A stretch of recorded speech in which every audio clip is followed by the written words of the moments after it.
Doa menguatkan hubungan dengan Allah. Rasulullah sallallahu alaihi wasallam bersabda bahawa Allah berfirman, "Aku bersama hamba-Ku mengukut sangkaannya terhadapku, dan aku bersamanya apabila dia mengingatiku."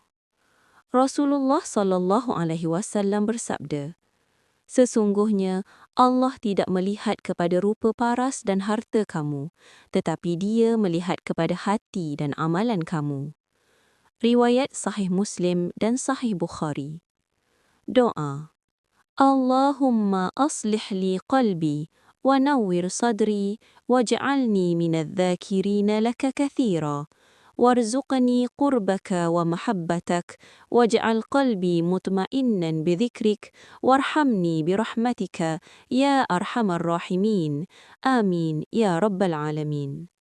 Ya Allah, perbaikilah hatiku, terangilah dadaku dengan cahaya, jadikan aku orang yang banyak mengingatimu, kurniakan aku kedekatan dan cintamu, tenangkan hatiku dengan zikirmu, dan rahmatilah aku dengan rahmatmu. Amin ya rabbal alamin.